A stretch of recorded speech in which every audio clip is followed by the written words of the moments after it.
Hello, my name is Libby, and I blog at libertysnippet.com. I developed this presentation because there seemed to be some confusion among some of my friends about what is legal versus what is moral. The purpose of this presentation is to offer a framework to aid open discussion and to help myself and others consider different actions and plans. Each individual determines for him or herself which actions are right or wrong. For the purposes of illustration, I've based this presentation on my own beliefs, which I will describe briefly here. I acknowledge that the place where you draw your own line may differ. The non-aggression principle aligns well with my moral beliefs. In a nutshell, I believe it's wrong to initiate force against another person, including property theft. However, I believe forceful action is appropriate when it's taken in self-defense. These distinctions are not always clear-cut. When I'm in doubt about whether someone else's action is right or wrong, I assume it's right until evidence convinces me otherwise.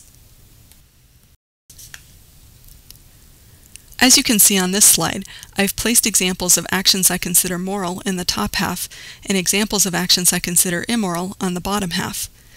I'm using the term peaceful here to describe actions that are taken for any reason other than initiating force against someone else. On the bottom half are some actions I consider immoral. There are others. Immoral actions can be categorized as violations of someone's property, liberty, or person.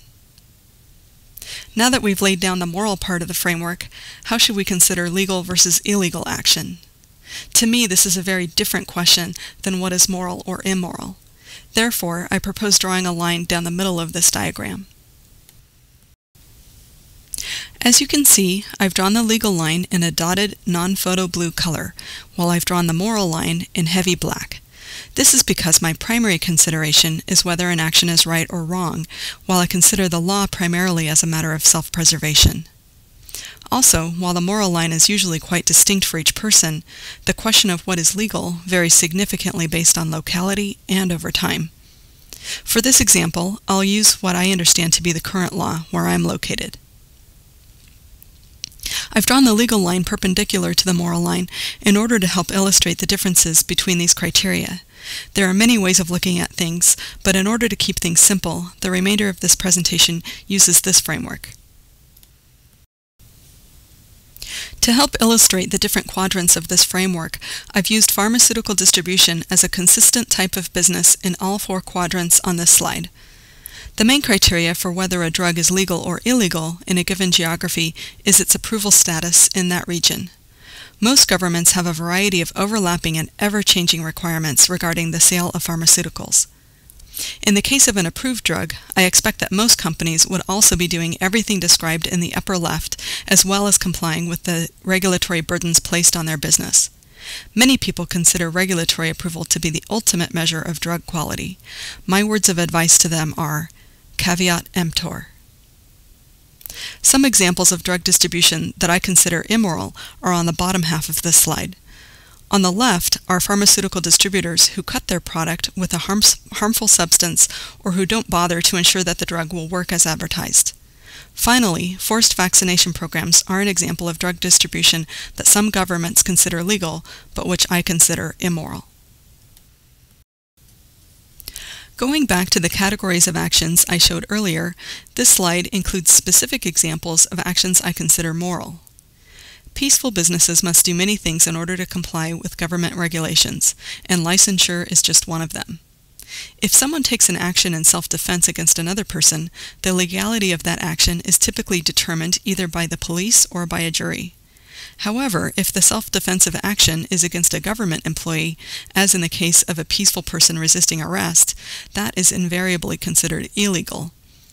Travel is an inherently peaceful activity, but virtually all governments consider it a privilege, requiring permission and documentation from them.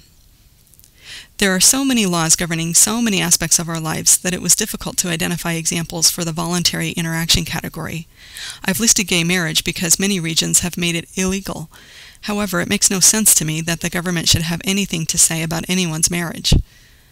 Now, it's possible I may be overlooking a law, but so far at least, I hope I won't be arrested for keeping an eye on my neighbor's house while she's on vacation. Here are some examples of actions I consider immoral. The example about tax withholding would not be considered theft for people who would gladly pay taxes without being forced to do so. But for those of us who believe they shouldn't be forced to support all government programs, I contend that withholding is a form of theft. Likewise, arresting someone who is conducting peaceful business is, in my judgment, false imprisonment. If you'd like to learn about the U.S. government's war on drugs with some examples that meet my definition of false imprisonment, I've included a list of references later in this presentation. I almost said illegal murder on the left side of the bottom example, but to me, murder is murder. Some police officers and soldiers kill in genuine self-defense or in protection of peaceful third parties. However, the cases where those killings meet my definition of self-defense are far outnumbered by the cases where the killing was unjustified and therefore meet my definition of murder. I would like to state here that I believe anyone can stop taking immoral action at any time. If a person has done something I consider immoral, whether legally or illegally, there's a good chance I won't welcome that person into my home. However, I have been known to help people who I trust to do what's right going forward.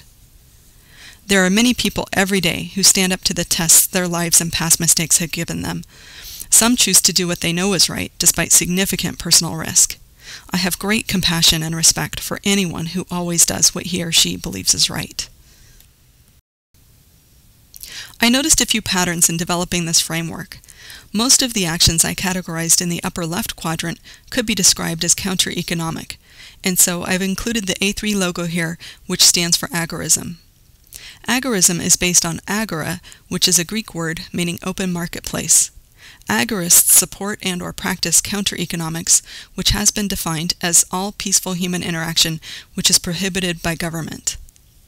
I noticed that all of the actions I could think of that fell in the lower right quadrant were either initiated or authorized by government. That isn't to say that every action taken by every individual working in governments is in the lower right. For example, I've learned a lot from the programs on National Public Radio.